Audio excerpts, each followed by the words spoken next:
In today's video, I review Hagglethorn Hollow Kickstarter.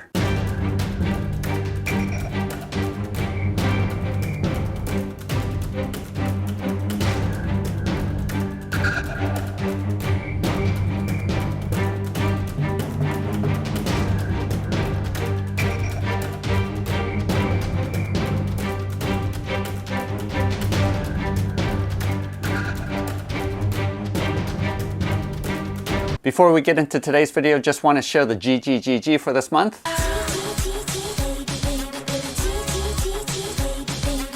Every month, Bob the Beholder picks some of my Patreon supporters to receive a gratitude gift. And for this month, July of 2021, we have actually one of these printed and painted small cottages that is going to be mailed out to one of my Patreon supporters, as well as a full set of these sci-fi hab units. If you want to see the video where I show you how I painted this, go ahead and click here. And make sure to check out my Patreon page to see what additional GGGGs are going to be added as we proceed through the month. One of my Patreon supporters told me about this upcoming Kickstarter with Hagglethorn Hollow. And I know originally back in 2019, this was offered as a Kickstarter, not as STL files that you could 3D print, but resin casts, and you also had the option of paying extra for them to be painted. It was a pretty good deal, but I didn't jump in on it at that point. But I am super glad that they partnered with Printable Scenery in order to make the STL files available, and I was totally surprised that the all-in is only $85 US, because typically Printable Scenery's all-in pledges is about $100 US, just like Shadowfay was a couple of months ago. And I've always really liked their STL files. They print really cleanly, don't really need supports or anything like that. These models do come with some pre-supports added,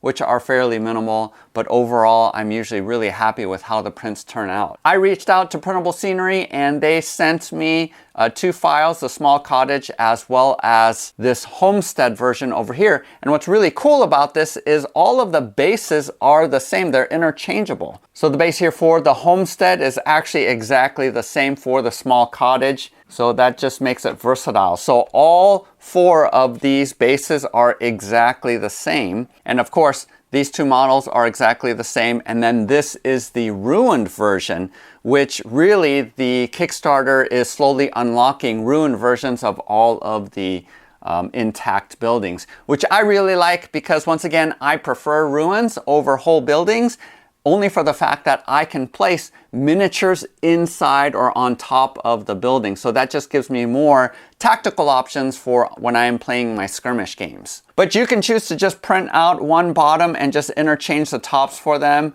Maybe a spell takes out a building, so you can just pull this off and put on the ruined version on top. So there's a lot of versatility there. I also know just based off of the pictures that there's going to be different levels that you could stack, and this is exactly the same as Printable Scenery's Shadowfay series and the ruins where they were stackable levels so that you could have variation. And I did a video talking about the ruined set specifically. That's one of my favorite sets for skirmishes, and if you want to check out that video, go ahead and click here.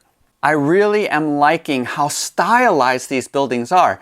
And if you look at Adam Savage's original video back in, I think 2017 or 2018 maybe, where he was interviewing the artist who created this from Weta Works down in Australia, and he handcrafted all of these buildings. And you can really tell because every piece, every stone, every roof tile is uniquely placed and nothing is sort of copied and pasted on. So every aspect of these buildings is very unique. And what they did was they just scanned the models and made them optimized for 3D printing. I print all of my models at 0.2 millimeter height, and that is enough detail for terrain. And I also at the end of the video have a quick painting tutorial if you want to get these to the table as fast as possible. They do have an original how to paint in case you bought the original Kickstarter, just the resin casts, not pre-painted, about how you can paint. So check out that video here if you want to see that tutorial. But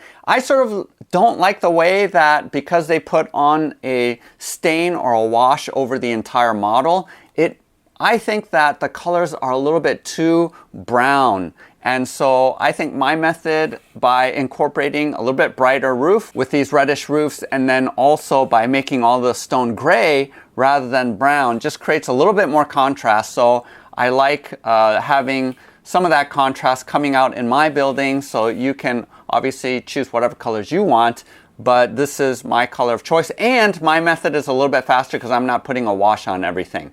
So if, definitely use the timeline below if you want to skip forward to the painting tutorial, and you can check that out. Because the style of these models is really whimsical, is super unique, one of the games that I think this would be perfect for is actually Moonstone. I'm going to come out with a review video once I'm able to paint up all the miniatures. But this looks like a fantastic game, and the style of Moonstone would fit super well with the style of these buildings. So I think these two things go really well together. Also, the buildings, at least the small cottages and the homestead here, are smaller in size than a lot of my other prints, even compared to other printable scenery prints. I actually don't mind that. I like that because with a lot of my games that I play, mostly buildings function as obstacles, and so moving around a large building is sometimes tactically a pain. And so having a little bit smaller size, I don't mind at all. And I have these miniatures here just showcasing what scale these are at. Of course, you can always choose to scale this up or down according to your taste.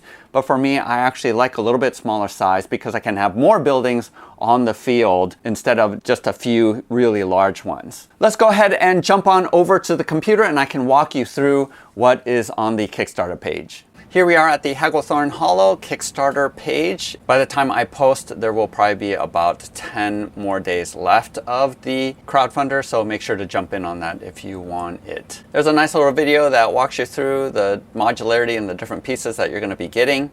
And again, I think at $85 US, the all-in is the best deal. You do have the option of getting either the Wizarding District or the Old Town files, and if you receive the resin cast from the original Kickstarter, then you can get the stretch goals. Again, it's a little bit pricey at $71, so the all-in, I think, is the way to go, is the most economical, even if you received the original Kickstarter, because you can print these up if you want later on. So it just shows you how they hand sculpted and how it looks like 3D printed. And I can vouch that the details in it are amazing, as usual, for printable scenery. And then what I really like is that all of the stretch goals are ruined versions of the original files, which again is what I prefer. So this is a Wizarding District, and these buildings are much larger than the small cottage, and they're multi-tiered like this. Again, you're going to be using the same base for a lot of them.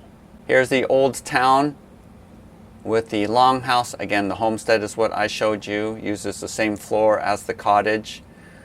Here's the Chieftain's Hall and the barracks. And this is what I actually really like, are these ruins. Look really, really good. So I'm definitely going to be printing these out for sure because it works great as scatter terrain, and the fact that you can put miniatures up on these different levels is really awesome. This is the piece that I showed you. These stretch goals are usually more than the original number of files, and so depending on how much money they raise, and it looks like they're on track to raise quite a bit. So glad that all of these have been unlocked. I mean, look at this Hunter's Lodge. It looks awesome, already unlocked. And then these little small pieces like this Lover's Pool, as well as this well, I think are great additions too. And then look at this piece. This piece looks awesome with the ruined guild hall. Again, places where you can put your miniatures up higher, which is what I'm looking for. I love that you get little gnomes here. This is cool. You're going to get some stone walls as well if you want to create a walled-in town. And then this scatter terrain, the debris piles, are also going to be a great addition too, especially if you are fielding the ruined buildings. And then here are some roads, and actually I think this is also part of Shadowfey. There's a road set there as well, but this is another way that you can create pathways in a town if you wanted to do that. And then right now at this point, we're at some point this will probably be unlock the oxen enclosure. Here's some other ones. We have the bridge, which I think will also probably be unlocked. And then some way markers, a pig pen, garden fences, a hen's tower, which looks awesome. I really am hoping that they're including the hens in there as well. And then here you're just getting different views of the various buildings. And I just love, you can tell that this is handcrafted, that each piece is really different. And the fact that it's modular and not completely, you know, this isn't completely straight. This tower is leaning a little bit. All of that creates unique character to this set that I really think is going to add a lot to your tabletop. And then, unlike the original Kickstarter, these files, from the core pledge at least, will be delivered, it looks like, at the end of this campaign. And Printable Scenery is usually really good with slowly releasing all of the stretch goals as they optimize the prints. And then, as I mentioned before, please use my affiliate link below if the Kickstarter has already ended and they have a late pledge. Usually it's right here on Printable Scenery's website. The affiliate link just gives me a little bit of a kickback whenever you purchase through my channel, so that helps me out a lot without costing you anything more. So there you have it, the Hagglethorn Hollow Kickstarter. Make sure you jump in on that because that's going to be ending July 20th, which is going to be about 10 days after I post this video. If not, Printable Scenery usually allows for a late pledge a month after the initial Kickstarter ends, so check that out. Links are all provided in the descriptions below. Make sure you go and check out my Patreon page so that you have a chance to be chosen by Bob to receive this model or one of the many other GGGGs for this month. Thank you for watching. Happy printing, happy painting. We'll see you next time. First thing I do after printing out everything is I grab my heat gun, and I bought this from Harbor Freight. It was about $15, $16, so super cheap. And basically, I don't know if you can see, but there's some light stringing all over the print, and turning this onto low, I basically burn that off. I have in the past used a lighter before, and you can do that as well, but I find that this is actually a little bit quicker as it blows hot air into spots. And again, I do this with almost all of my prints before painting, just to get rid of those little spider webs that are on there. And you can notice here, hopefully. Sorry, I print in black. Because whenever a model gets scratched or something like that, and the print is shown underneath, I find that the dark color black is sort of the best in hiding. Whereas when I've used gray before or lighter colors, you can definitely see it when your prints get scratched up a little bit and the paint comes off. So go ahead and do this, and then we'll clip off the supports. But all of these pretty much print, and this is true for almost all of Printable Scenery's STL files, is they print supportless. So see these parts here, there's very little drooping on this model. I've had drooping before, probably because I run my prints a little bit hot. So the homestead roof does have support, so I just use my clippers and clip these off.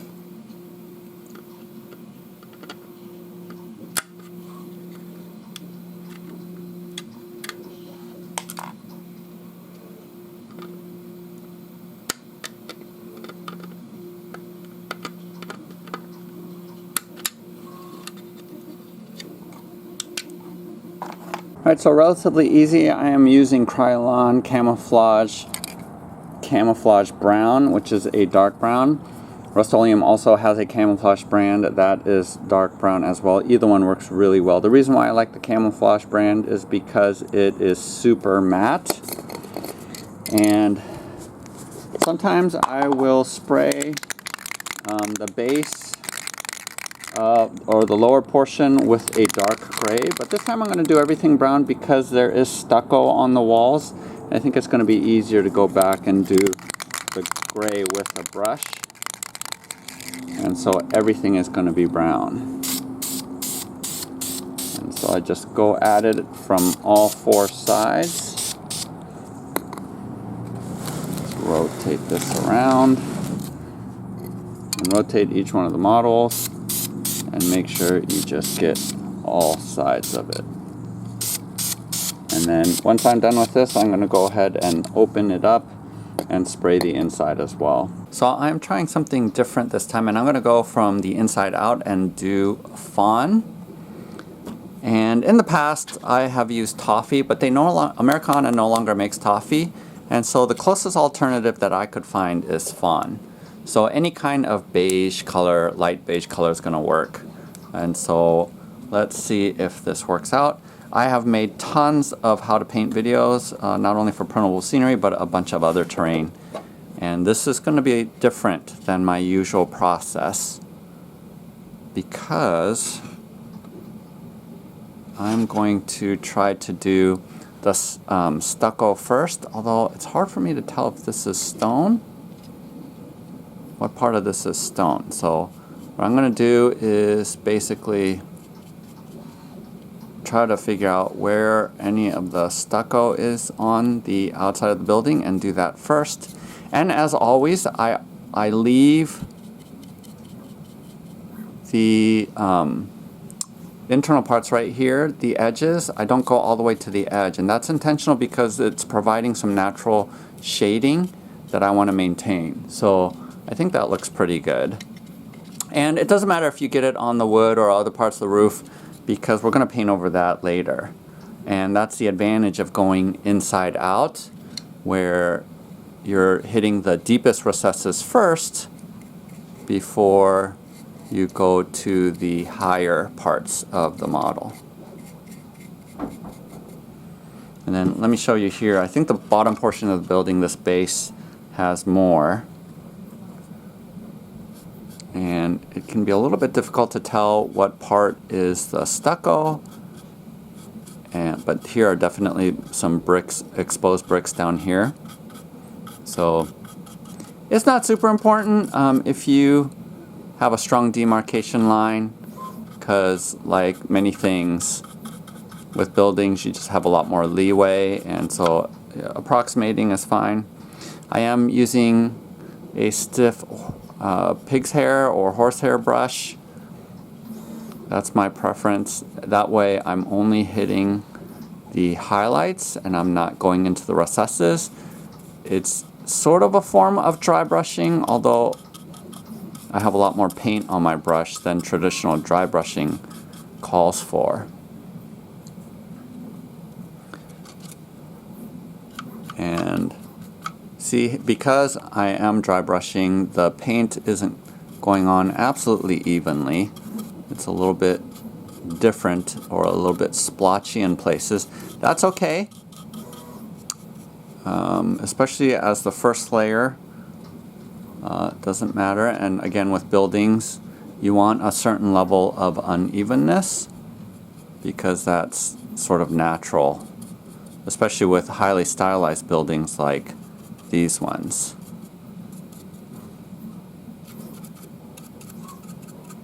So just go at it like I'm doing here and do all the sides. Also, don't forget the inside. I don't really paint the inside because I don't really go with my wargaming. I don't go inside buildings, but use the same technique for insides if you want to do that. I'm grabbing some milk chocolate and going to use the same brush, a little bit small, and now we're going to tackle all of the wood that we find. And likely we will do 2 coats of this because it just doesn't show up very well with just 1 coat. And as always, be careful and try to not get paint into the recesses because you want the texture of the wood to remain. I'm not doing a great job preventing that from happening here, but do the best that you can. So you're just hitting the raised edges like this. And then be careful in these areas where we already put the lighter stucco color. But as you can see, I was able to just cover up any of the parts where the fawn is on. So again, we'll need to do 2 coats, so just go through all of the pieces and do all of the wood. And again, see how I don't go all the way to the edge. I leave the dark brown underneath. That sort of works as a demarcation line between colors. I just want to show you really quick, while I'm doing the brown, I'm also doing the hay. I don't actually know if this step is necessary because we're going to be putting on this antique gold on top of it, and it might be possible that you could just go straight to this without doing an undercoat of this brown, but I'm going to go ahead and do it in anticipation that because this is so light, it will reduce a little bit of the contrast between this super dark brown undercoating and this. Now I'm grabbing some honey brown and going to use this to highlight all of the wood.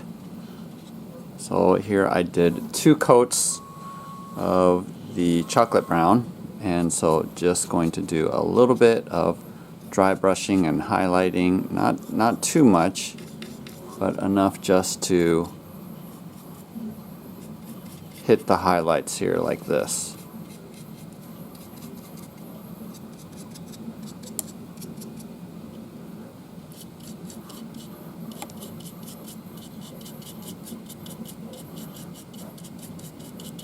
We're going to go ahead and do the hay on top of the roof, and we're going to use antique gold here.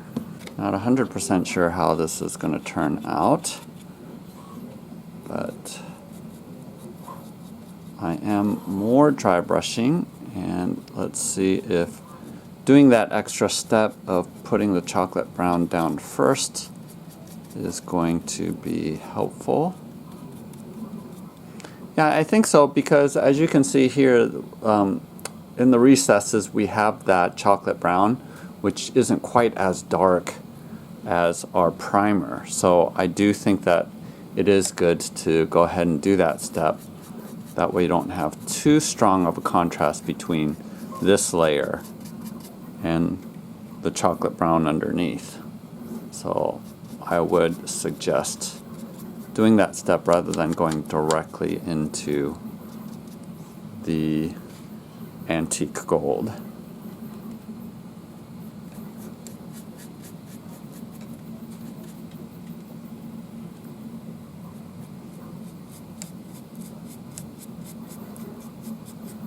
We're going to use this Georgia clay and go ahead and do all of the tiles on the roofs.